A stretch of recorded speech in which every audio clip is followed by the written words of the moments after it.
Bank অ্যাকাউন্টে হিসাব বহির্ভূত প্রচুর টাকা লেনদেনের হদিশ চিটফান্ড ব্যবসায়ী গৌতম কুণ্ডুকে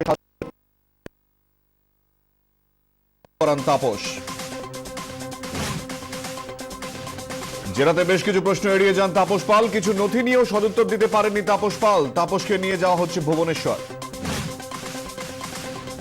তাপসের অ্যাকাউন্টে কয়েক কোটি টাকা লেনদেন, নগদেও বেশ কিছু টাকা নিয়েছেন তাপস পাল। রোজভ্যালি অ্যাকাউন্টেন্টকে জেরায় মিলেছে তথ্য, এইসব লেনদেনেও সদুত্তর দিতে পারেননি তাপস। নোট বাতিলের বিরোধিতা বাড়তে প্রতিহিংসার রাজনীতি কেন্দ্রের। একটা কেন, সব সাংসদকে গ্রেফতার করুক, কিচ্ছু আসে যায় না, পাল্টা চ্যালেঞ্জ মুখ্যমন্ত্রীর। প্রতিহিংসার রাজনীতি বুমেরাং হতে পারে বললেন মমতা বন্দ্যোপাধ্যায়। নোট বাতিল নিয়ে ফের তো প্রধানমন্ত্রীর কথা রাখতে ব্যর্থ মোদী, পদত্যাগ করুন, দেশের জাতীয় সরকার দায়িত্ব নিক বললেন মুখ্যমন্ত্রী। ক্যাশলেসের পথে আরো এক ধাপ, নতুন বছরে আধার নিয়ন্ত্রিত নতুন অ্যাপ ভিম ঘোষণা করলেন প্রধানমন্ত্রী। অনেক সহজে অনলাইনে টাকা লেনদেনের ব্যবস্থা।